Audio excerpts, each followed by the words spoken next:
Em nome do Pai, do Filho e do Espírito Santo. Amém. Ave Maria, cheia de graça, o Senhor é convosco. Bendita sois vós entre as mulheres, e bendito é o fruto do vosso ventre, Jesus. Santa Maria, Mãe de Deus, rogai por nós, pecadores, agora e na hora de nossa morte. Amém. São Filipe Neri, rogai por nós. São Paulo Apóstolo, rogai por nós. Nossa Senhora de Fátima, rogai por nós. Em nome do Pai, do Filho e do Espírito Santo. Amém. Bom dia a todos. Nós estamos na página 412 da biografia escrita pelo padre Joseph Rosner, de São Paulo Apóstolo. Nesta sua carta de reconciliação, nós estamos comentando a carta aos Romanos, né? Paulo procura também conseguir a aceitação mútua dos dois partidos, procedentes, um do judaísmo e o outro do paganismo, e defende-se da acusação de que quereria despojar o seu povo da bênção das promessas divinas em favor dos pagãos. Romanos 9, versículos de 1 a 11 e 36. O simples pensamento de ser um renegado despedaça-lhe a alma. O seu orgulho nacional exalta-se e o seu amor pelo povo judeu irrompe com a violência dos elementos. Quase lamenta as duras expressões acerca da lei. O enigmático destino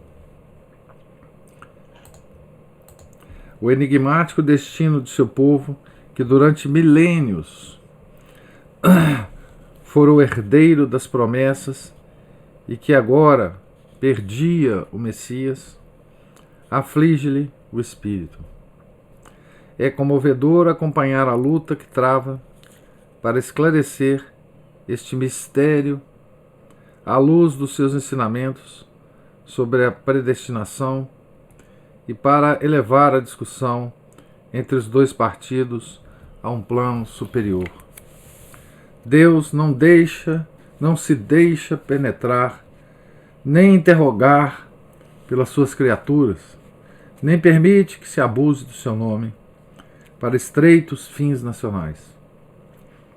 O surto da graça de Deus não se deixa aprisionar em moldes de raça ou sangue. As promessas de Deus não se destinam ao, abre aspas, Israel segundo a carne, fecha aspas, mas sim ao Israel dos filhos de Deus, expressão entre aspas, do próprio Paulo, né? Israel dos filhos de Deus. A renitência do povo judaico é, em certo sentido, uma felix culpa. Servirá à salvação do mundo, porque Israel se verá obrigado a ceder aos pagãos a precedência, com Esaú a Jacó. Mas a entrada dos gentios no reino de Deus há de estimular os judeus a ser duplamente diligentes. Deus serve-se da incredulidade de uns para salvar outros.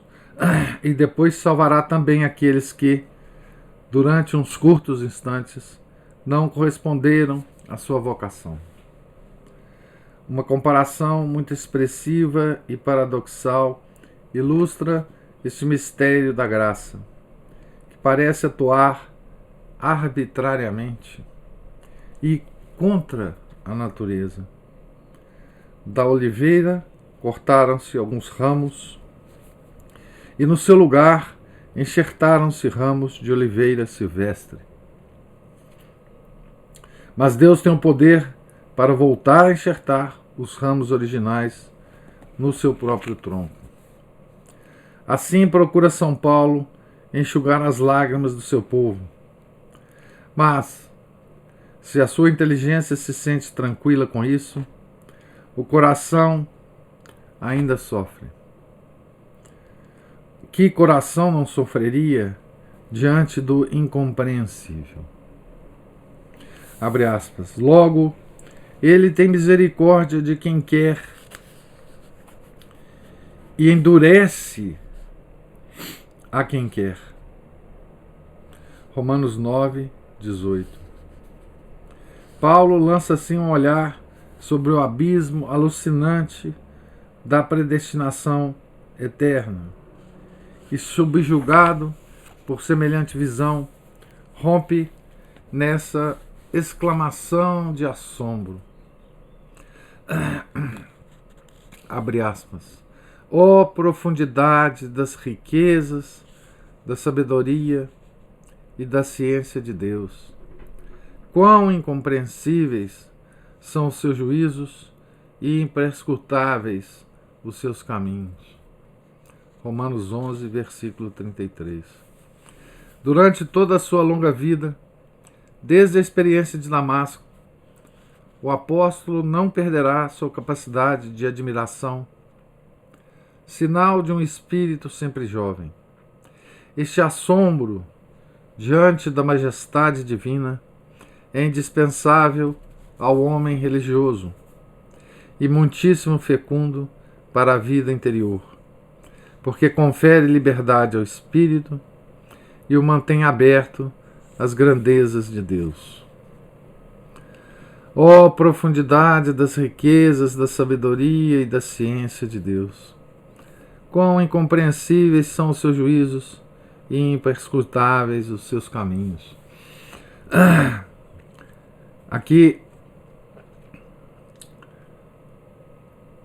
a gente para um pouco, né, e pensa o quanto que a gente se esquece disso na nossa vida, né? Dessa incompreensão que nós temos dos juízos de Deus, né? E o quanto a gente não aceita, não é? Essa nossa incompreensão, né? O quanto a gente se esforça por tentar compreender, né? E até fazer de conta que a gente compreende, né? Os caminhos de Deus. E aqui a gente volta com aquela imagem, né? Da mortificação da nossa inteligência, né? Ou seja, aceitar que nós não vamos compreender esses juízos e esses caminhos de Deus, né? Nem na nossa vida particular, nem na vida do mundo, né? Dos acontecimentos, né? Como escritor de gênio, sensível à cadência solene da palavra e do pensamento, o apóstolo conclui a parte dogmática da sua poderosa mensagem com a doxologia litúrgica. Abre aspas. Porque dele, por ele e para ele são todas as coisas. A ele a glória pelos séculos. Amém. Romanos 11, versículo 33. Nesta fórmula quase hierática, que utiliza com certa frequência, aqui ele fala os lugares em que elas aparecem, né? Primeira carta aos Coríntios, na Colossenses, em Efésios, em Hebreus. O ouvido atento percebe uma dessas misteriosas e elementares dos tempos mais antigos, uma dessas palavras misteriosas e elementares dos tempos mais antigos da humanidade, na qual vibrava um longínquo pressentimento do Deus uno e trino. Nas exortações morais da carta, Romanos 12, versículos 1 a 15, e capítulo 13, Paulo mostra com que coerência a sua palavra, a sua própria conduta moral deriva do novo espírito de fé. Ao falar do culto racional, de oferecer os próprios corpos como uma hóstia viva, santa, agradável a Deus, Romanos 12, versículo 1, interpreta as palavras do Mestre acerca da adoração do Pai, em espírito e verdade, João 4, 23.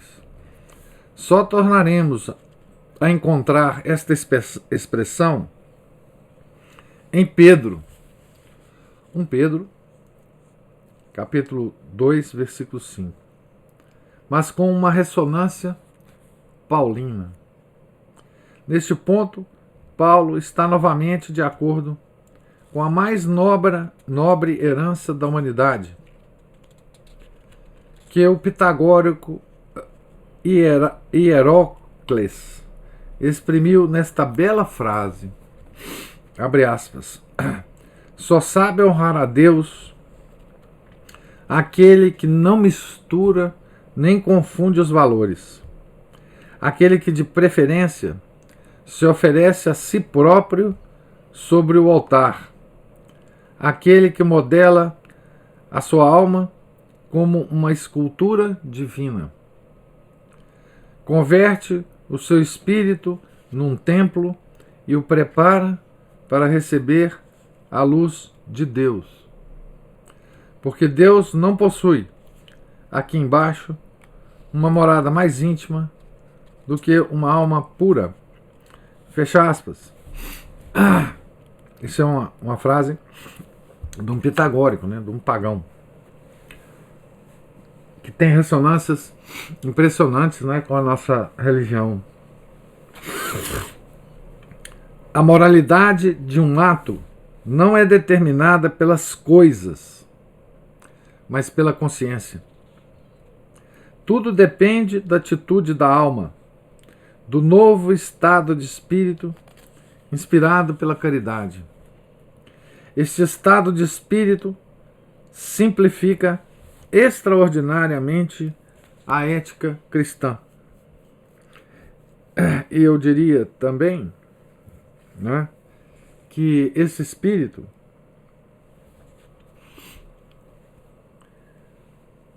dá ao cristão uma liberdade incrível, né?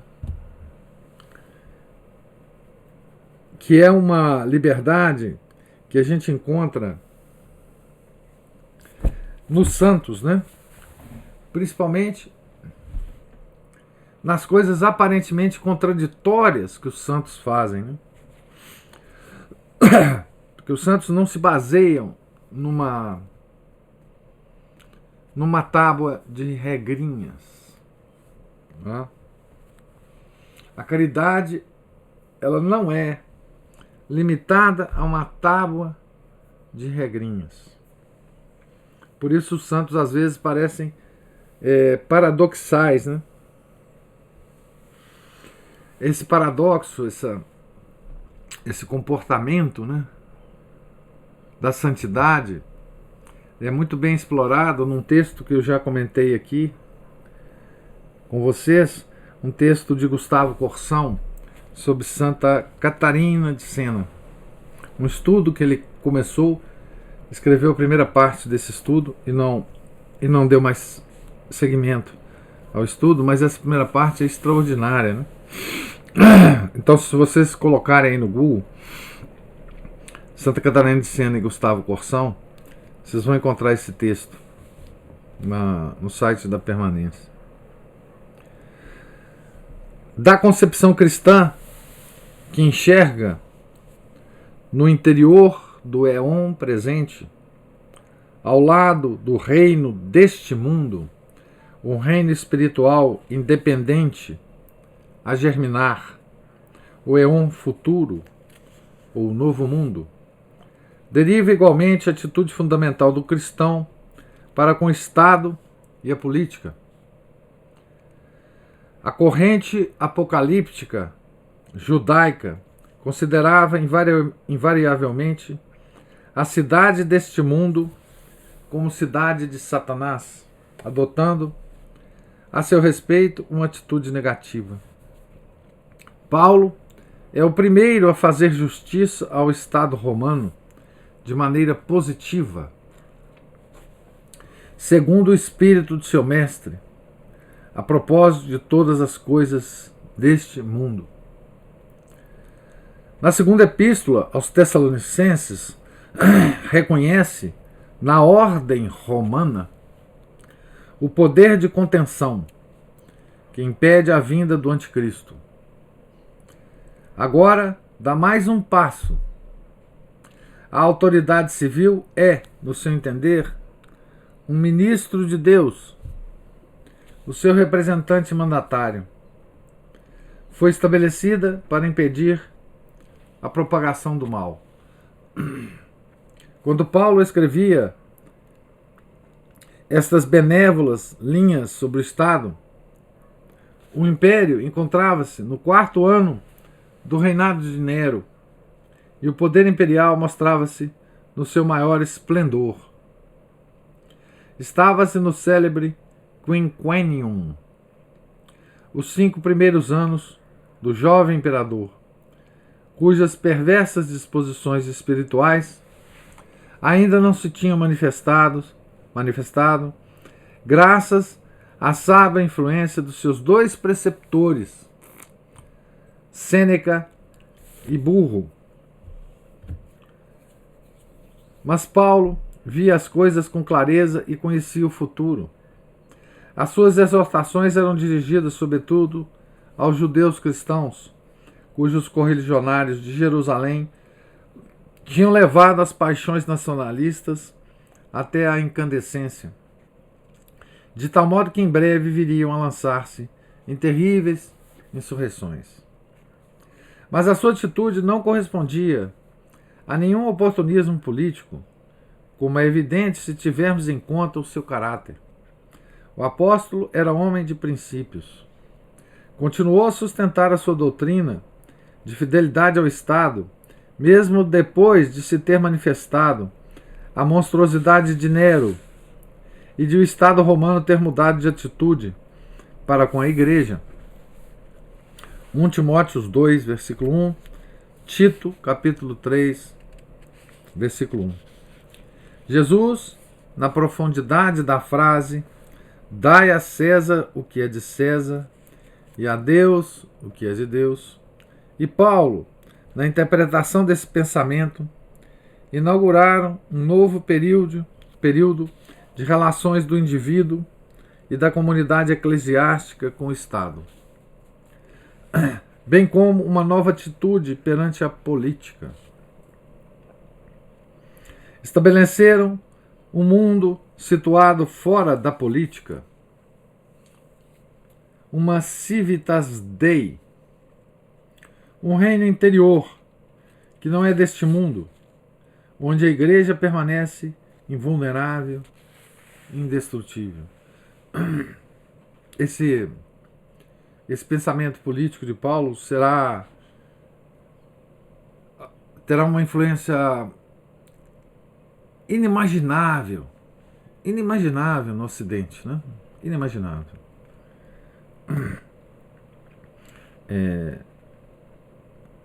Para todos os séculos futuros, né? Da Igreja, do relacionamento da Igreja com o Estado, né? Daí vem todos os desenvolvimentos posteriores, né? A teoria dos 2 poderes, o espiritual e o temporal, toda a relação da Igreja com o Estado, do Estado com a Igreja, enfim, tudo nasce aqui, né? Em Paulo. É o dos apóstolos aquele que faz essa conexão, né? Um olhar sobre os 2 últimos capítulos da Epístola aos Romanos sugere várias hipóteses. Esses capítulos contêm 4 finais de carta. Romanos 15, 33, Romanos 16, 20, Romanos 16, 24 e Romanos 16, 27. O final solene capítulo 16, versículos 25 a 27, aparece em dois dos melhores manuscritos do fim do capítulo 14. Na longa lista de saudações do capítulo 16, muitos veem o resto de uma carta escrita por Paulo aos Efésios e perdida mais tarde. Como pode o apóstolo conhecer todas as pessoas ali referidas? Seria mais razoável procurá-las em Éfeso, como por exemplo Epêneto, que representa, abre aspas, as premissas da Ásia para Cristo, fecha aspas. Quando Paulo escreveu mais tarde, de Roma a Éfeso, Áquila e Priscila estavam ainda em Roma, ou novamente em Éfeso. 2 Timóteos 4, versículo 19. Quanto à questão dos destinatários dessa carta, a historiografia ainda não pronunciou a última palavra. Um olhar retrospectivo permite-nos ver que a Epístola aos Romanos expressa, ou pelo menos toca de leve, toda a teologia paulina. Nenhuma outra epístola do apóstolo desempenhou um papel tão trágico na história do Ocidente. Foi um equívoco de terríveis consequências o ter se arrancado ao seu contexto vivo uma passagem isolada ou da doutrina da justificação pela fé, anunciando-o como centro da teologia paulina e até mesmo como objeto primordial de toda a religião cristã, como fez Lutero. Eu já mencionei para vocês que Lutero ele era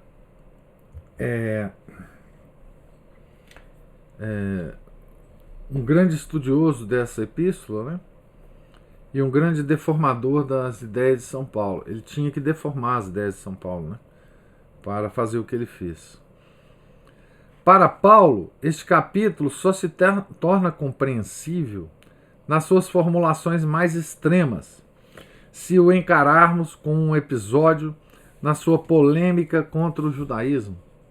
Nas epístolas posteriores, esse ensinamento não desempenha nenhum papel de relevo. Algumas expressões duras de Santo Agostinho e certos exageros na história da graça encontram a mesma explicação.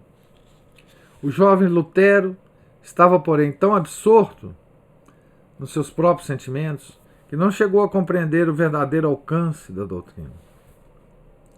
Abre aspas, a verdade objetiva não é para o homem dominado pelas paixões, diz Renan.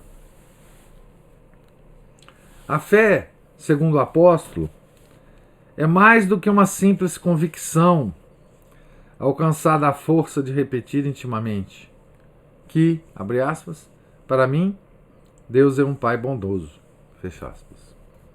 Aliás, por meio dessa autossugestão, só se chega a suprimir a objetividade da graça. Ora, Paulo situa-se sempre no interior de um ordenamento divino de santidade objetiva. A sua fé consiste em obedecer a essa ordem, assumindo humildemente o lugar que lhe compete. Lutero faz de uma etapa no caminho da santidade o próprio centro do cristianismo, e assim falseou a reta perspectiva. Ao focar toda a religião sob o prisma do egocentrismo, fez do homem, com tudo o que tem de relativo e com toda a sua miséria moral, o centro das atenções do cristianismo. Essa descoberta, entre aspas, da reforma protestante, surgida numa época cheia de tensões morais, por força do poder de sugestão, da forte personalidade de seu iniciador, converteu-se no destino do Ocidente. Então, a carta aos Romanos, ela tem não só, não é, toda a influência positiva para o Ocidente, como tem essa influência da tragédia, né, do Ocidente, que foi o advento da Reforma. Não por culpa de Paulo, obviamente, né, mas por culpa de Lutero. Né. Muito se tem dito, né, que nas discussões sobre o Concílio Vaticano II, que o Concílio Vaticano II, com razão, né, muito se tem dito com razão, que significou um giro da igreja voltada a Deus para a igreja voltada ao homem, né? Uma certa... Isso não só é muito claro nos documentos do concílio, mas sobretudo, né, no discurso de encerramento do concílio de Paulo VI, né, que ele exorta os homens de que depois do concílio nós temos uma igreja voltada ao homem, né. Muito se tem dito isso, né, mas o giro, o giro original, né, que fez o homem voltar-se de Deus para o homem, foi o giro de Lutero. Né. Lutero é que iniciou esse giro antropológico. Né. Esse subjetivismo obstinado, né, essa coisa de voltar para si e se considerar a coisa mais importante, né, esse subjetivismo obstinado, essa fixação do olhar do homem unicamente nas próprias necessidades espirituais, no próprio coração, assolado pelas tentações e impulsos. Coração aqui é a vontade, né? Fez retroceder as grandes... Desculpem, gente. Fez retroceder as grandes realidades objetivas da revelação cristã. Conduziu as consciências ao relativismo absoluto e desembocou, por fim, no irracionalismo atual.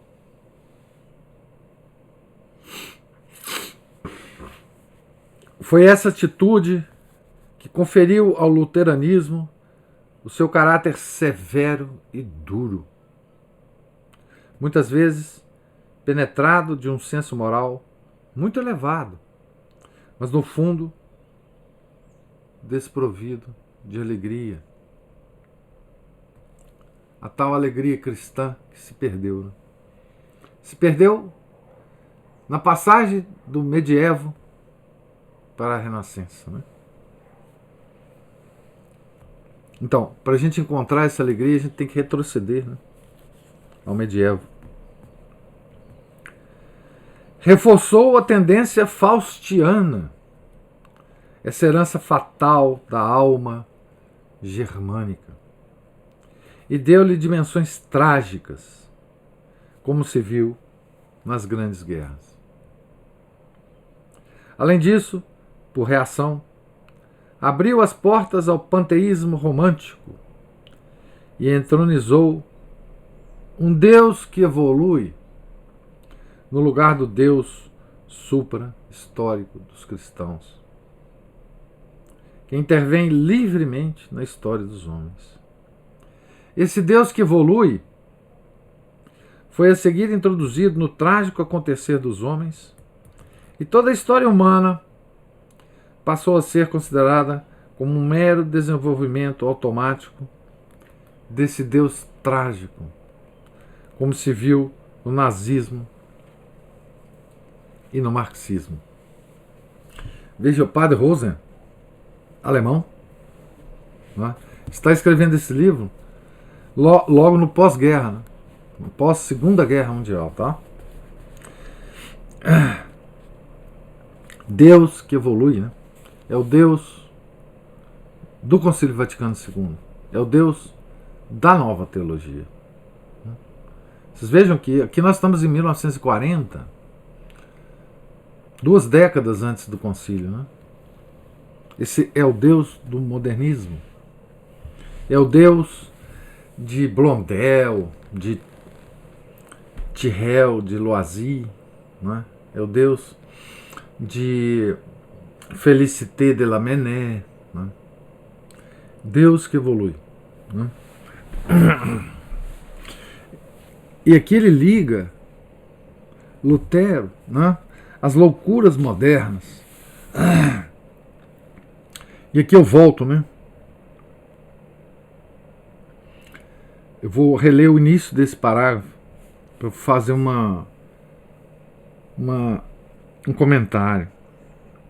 Então, esse subjetivismo obstinado, essa fixação do olhar do homem unicamente nas próprias necessidades espirituais, no próprio coração, assolado pelas tentações e impulsos, fez retroceder as grandes realidades objetivas da revelação cristã, conduziu as consciências ao relativismo absoluto e desembocou, por fim, no irracionalismo atual. Então, o irracionalismo atual, que a gente normalmente entre nós chamamos loucura do mundo atual, tá certo? Insanidade, né, do mundo atual, tem a sua raiz, né, no desprezo das realidades objetivas da revelação cristã. Ou seja,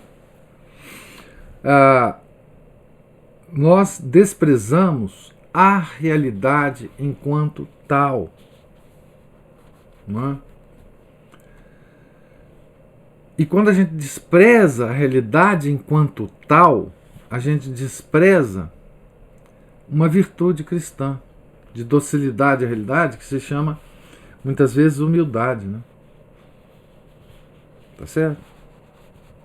A gente despreza um caminho, o caminho da santidade, né? Quando a gente se volta ao homem, quando a gente tira o olhar de Deus e volta o nosso olhar para o homem, a gente desiste do caminho da santidade, né? E aí, ligando com outras conversas nossas, né? A sanidade, não é, só é conseguida no caminho da santidade, não é? Então, nós fizemos um comentário, acho que foi ontem, sobre isso, é que essa loucura atual foi porque nós deixamos o caminho da santidade. E aí a gente perde a alegria cristã, a gente se torna severo e duro com as pessoas, não é? Conosco mesmo, não é? E a gente cai nessas loucuras e crueldades do mundo atual, né? Então veja, gente, quando eu brinco, né, de que nós somos protestantes, um pouco, e sempre, e temos que lutar contra isso, é nessa dimensão aqui que eu digo, na dimensão mais profunda, né?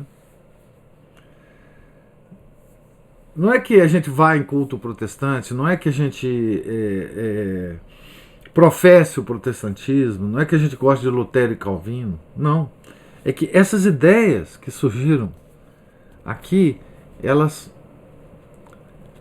estão dentro da gente permanentemente, né? né? Essa dureza,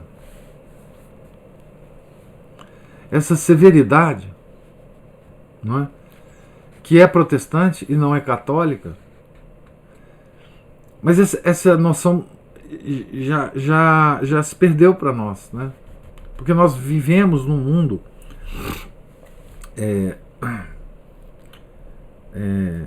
protestante, né? Tá certo? Trazido por Lutero para nós, né? Continuando a ler aqui. Mesmo assim, a ânsia cósmica pelo Deus eterno, absoluto, desconhecido e inenarrável, a ânsia pelo Deus abscônditos, nunca abandonou o ser humano e alcança até os espíritos mais fortes no meio das suas cegueiras ideológicas. Goethe, o expoente do panteísmo germânico, já envelhecido, passava longos dias mergulhados em profunda melancolia, ao contemplar o panorama cada vez mais obscuro do seu tempo. E, no entanto, o seu orgulho titânico impediu de abandonar-se em Cristo, que também neste sentido é a solutio hominum difficultatum, a solução de todas as dificuldades. Vocês notem que o padre Rosner ele parece usar o termo panteísmo para incluir também a gnose, né? Porque Goethe foi também um grande gnóstico, né? São Paulo teria experimentado uma grande tristeza e contínua dor no seu coração se tivesse podido ver como a sua palavra sobre a fé que justifica faria o corpo do Senhor sangrar por todas as feridas 1500 anos mais tarde. Para ele, a justificação não era mais do que uma posição intermediária, uma etapa transitória no processo espiritual, depois do qual se estende a imensa e cálida paisagem da vida em Cristo, banhada pela corrente da graça eucarística e fecundada pelas energias criadoras do ressuscitado, sob a suave moção do Espírito Santo. Então, só vou reler uma parte aqui sobre a fé, que é importante, né? Que é o segundo parágrafo da página 416. A fé, segundo o apóstolo, é mais do que uma simples convicção.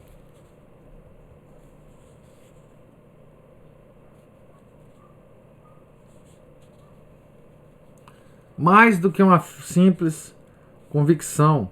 Aí, pulando algumas frases, o padre Rosa diz: a sua fé consiste em obedecer a essa ordem,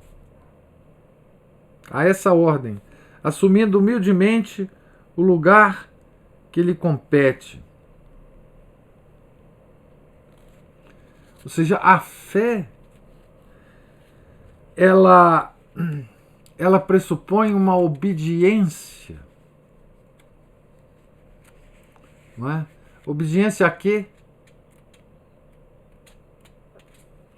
Obediência a uma ordem do Pai bondoso, de Deus, o que pressupõe humildade, o que pressupõe um olhar aberto à realidade da vida. Ele ainda fala aqui, o padre Rosner, de santidade objetiva, não subjetiva. Não? toda a nossa fé está voltada para Deus e não para o homem, né? Está voltada para a realidade das coisas da nossa vida.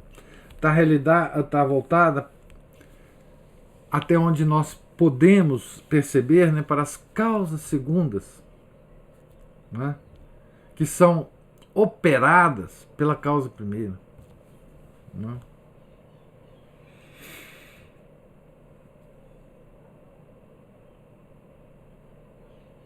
Então, aqui ele vai profundamente no ponto em que Lutero usou para desandar o Ocidente, né?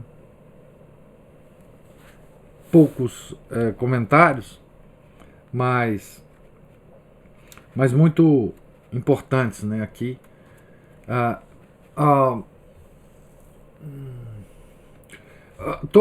Muitas epístolas do São Paulo foram usadas para confundir tudo, né? Os Filipenses também foi usado, mais pelos modernistas, mas também pelos teólogos protestantes, né? Numa coisa, eu não sei se já ouviram falar, numa coisa chamada kenosis, que significa aniquilação, né? Esse termo aparece na Epístola aos Filipenses, que foi em torno dessa palavra foi construída toda uma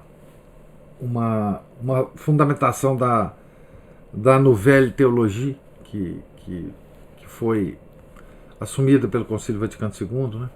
Tem várias passagens de Paulo que foram, enfim, completamente deturpadas, né? Eu vou parar por aqui na página 417, no início do item, né? A última viagem a Jerusalém. Nós vamos acompanhar Paulo, então, agora de volta a Jerusalém. É a última vez que ele pisa na cidade de Jerusalém, né? Depois ele vai a Roma e morre, né? Lá em Roma. Então nós estamos aqui na página 417. Eu pergunto se há alguma observação ou alguma pergunta sobre a leitura de hoje. Professor, tem um parágrafo aqui da página 416 que é algo que me fez pensar o seguinte: talvez eu vá dizer o que o padre falou, mas assim, em outras palavras. Esse sentimentalismo que nós vivemos hoje em dia, esse melindre, né, que a gente chama de mimimi, né, e do qual até eu mesma não me excluo, ele esconde, ele encobre um egoísmo. Não só egoísmo, mas uma soberba. Uma soberba. É. E eu pensei assim, que nos torna também diferentes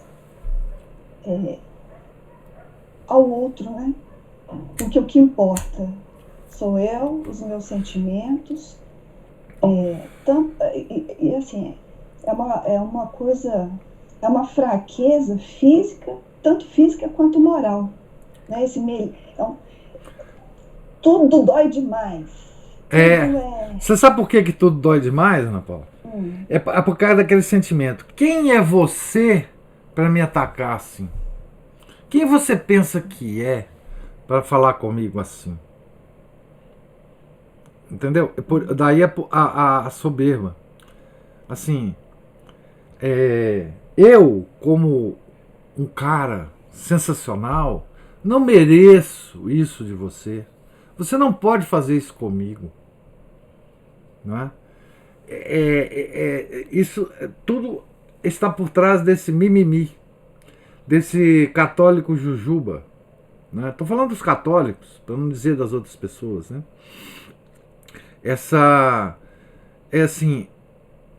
É aquele sentimento assim, eu tenho uma dignidade humana, tal da dignidade humana, tão extraordinária que eu não posso ser atacado assim. Eu tenho que me proteger. Tá certo? Você não pode falar assim comigo. Tá certo? E veja como isso E esse sentimento hoje está passando inclusive para as leis, né? Tá certo? As leis estão protegendo esse sentimento. Mas independente disso, esse sentimento é essa coisa assim que surge desse negócio da fé luterana, né? Que justifica. Né? É como se você dissesse assim, no tempo de Lutero, né? Eu tenho fé e eu não preciso de mais ninguém para me salvar, de mais nenhuma estrutura, sobretudo da igreja, para me salvar. Então, assim, como eu afirmo que tenho fé, eu sou digno perante Deus, então eu tenho que ser digno perante os homens. Essa dignidade humana, não é certo? É que faz a gente ser inatacável do ponto de vista, de qualquer ponto de vista, né? E é claro que hoje não existe mais isso, né? Nenhum mimizento vai se arrogar a dignidade humana na fé em Cristo, nem nada disso. Mas isso passou para a modernidade, né? O homem é uma coisa intocável, ele tem... então, agora, compara isso com a atitude dos santos da igreja, né? Compare isso com a atitude de São Francisco de Sales, Santa Afonso Maria de Ligório, né? Que praticamente não respondiam a nenhum ataque pessoal, porque eles achavam que eles mereciam, de certa forma, esse ataque. Esse ataque estava mortificando a soberba deles, né? Os santos não respondiam a acusações de nenhuma espécie, né? Porque eles, no fundo, eles achavam que eles eram tão miseráveis que eles mereciam esse ataque. Sim, eu mereço mesmo. Pode falar mal de mim mesmo, né? Agora, isso, ao olhar do mundo, parece fraqueza, né? Mas, no entanto, é de uma fortaleza, uma coisa impressionante, porque ao mesmo tempo em que você tem a caridade de não responder a esse ataque, né, você se coloca, você se volta para Deus, né? Não para si mesmo, mas você se volta para Deus, né? Entendendo que aquele incidente, muitas coisas de quem te ataca fala de você, talvez você seja mesmo, talvez você seja culpado daquilo que o indivíduo que está te atacando está alegando contra você. Talvez você seja culpado um pouco daquilo mesmo, né? Então, assim, hoje a gente perdeu, porque a gente não acha mais que o ser humano é miserável. A gente acha que ele é divino, né? Que ele, enfim, é um mundo gnóstico, né? Padrão, né? Nós temos uma chama, uma centelha divina em nós. Agora, é claro que os mimizentos de hoje não percebem isso, né? Mas esse comportamento, ele advém daí, né? Essa hipersensibilidade é porque a gente acha que a gente é muito bom e muito rei da cocada preta, né? E nós não merecemos esse ataque, né? Aquilo que a Aline falou assim, então você sabe com quem você está falando, né? Então, quanto mais importância a gente se der, não é, mais sensível a gente estará perante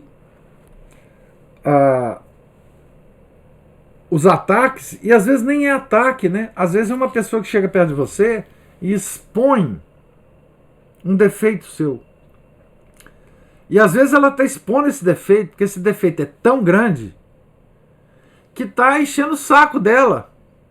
Ela fala, olha, papapá. Aí você fica com raiva dela, né?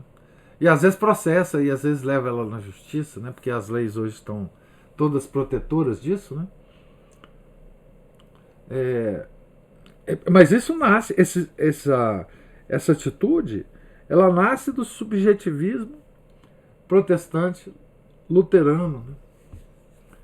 Aquela coisa do olhar se voltando de Deus para o homem, né? E nesse sentido, nessas características mais profundas do protestantismo, é que nós estamos nadando hoje, né? Esse caldo protestante atingiu no nosso tempo, por causa da hiper subjetividade nossa, né? Baseado em... Aí apareceu uma renca de filósofos, né? Justificando esse trem todo, né? E uma renca de teólogos justificando isso tudo, né? E por isso a gente está onde a gente está, né? Isso é só uma evolução, né? Uma etapa da evolução desse sentimento, né? Como a gente perde a visão de Deus, né? A gente só pode ter a visão do homem, de si mesmo, né? Enfim. E uma renca de psicólogos, né? Bom. Também derivados disso, que falam que a gente... você merece tal coisa, você merece um carinho. Exatamente. Você se merece se fazer um carinho, né? E aí a gente vai se tornando até fisicamente fraco também, né? Incapaz de fazer uma penitência. Que coisa assombrosa que é uma penitência. Que isso? E a visão da cruz? Coisa mais medieval. E a visão da cruz? Essa é terrível. Essa é impossível. Impossível, né? Então, assim, essa coisa, uma vez eu discuti esse conceito de amor próprio, né? Porque existe um conceito de amor próprio sadio, só que nós já perdemos esse conceito. Essa coisa assim, da psicologia moderna, de enfatizar, né? Super enfatizar, que você tem que ter autoestima, amor próprio, etc, etc. Ela está degradada, esse conceito, né? Porque o amor próprio que você tem que ter a você é porque você é um ser criado por Deus e amado por Ele. Você ama a si mesmo porque Deus te ama. É o mesmo conceito de amor ao próximo. Você ama o próximo porque Deus ama o próximo. Porque Ele criou a alma do próximo. E Ele quer salvar essa alma. Então a caridade é querer o bem supremo ao próximo, né? Que é querer a salvação da alma do próximo. Mas o amor próprio hoje em dia, ele não visa isso. Ele visa você amar as suas pretensas qualidades, dons, etc. Como dar valor aos seus dons como se eles fossem obtidos por seus próprios méritos, não é? Então, esse conceito de autoestima, de amor próprio, degradado da psicologia, né? Ele advém de um conceito sadio, né? É como a caridade desembocou na filantropia, né? Hoje em dia. Quer dizer, são as virtudes cristãs que o Chesterton dizia, né? São as virtudes cristãs que enlouqueceram. O Chesterton tem essa expressão maravilhosa, né? Que ele dizia que as virtudes cristãs, elas andam por aí enlouquecidas, né? Então, são quase que arremedos de virtudes cristãs, né? Em cada uma desses comportamentos, se você analisar, existe no fundo uma virtude cristã que foi degradada, transformada, né? Mas que está enlouquecida. É simplesmente isso, né? Ele dava o exemplo da humildade, né?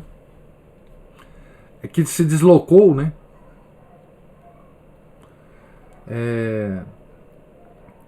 Da ambição, né?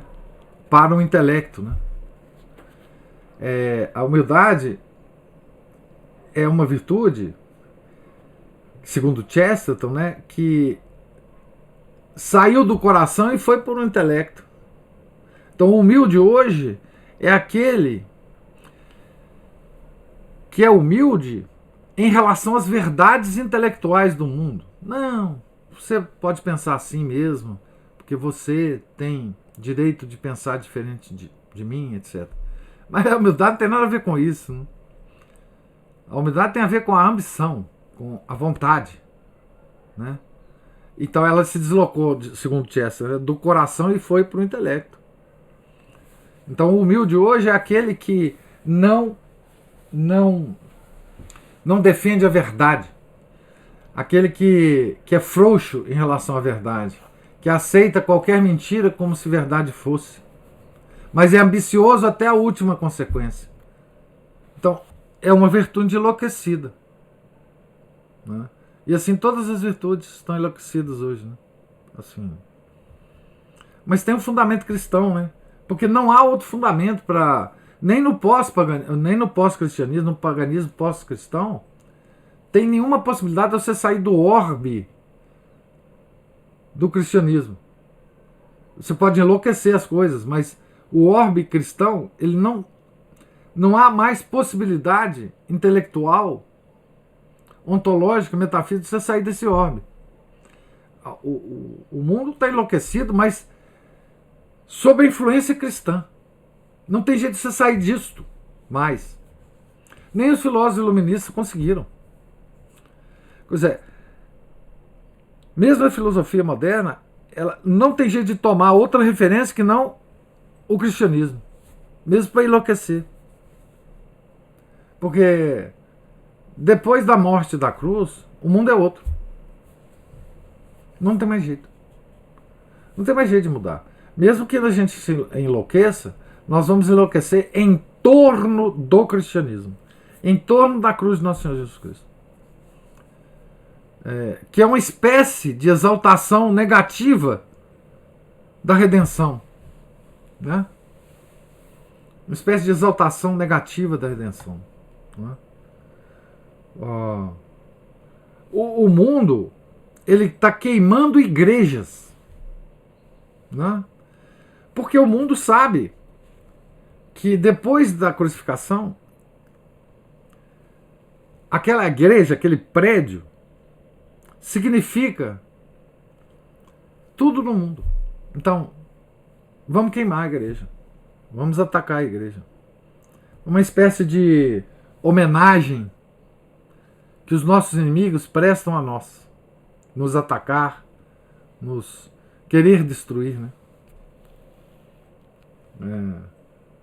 E assim vai pessoalmente, né? Também, né?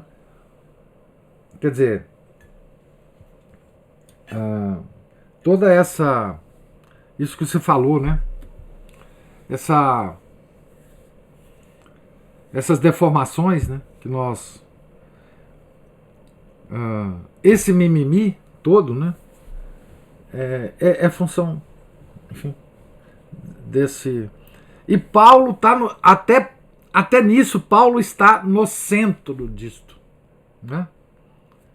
Porque foi a partir dele que tudo começou, né? Da deformação das suas cartas é que tudo começou, né?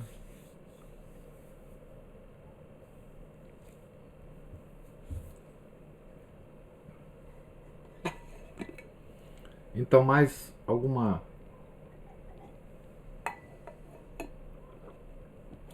observação ou pergunta?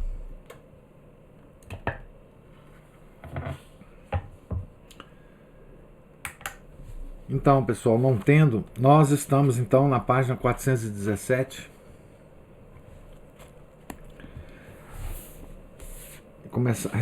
Recomeçaremos amanhã a leitura se Deus quiser, nessa página, né?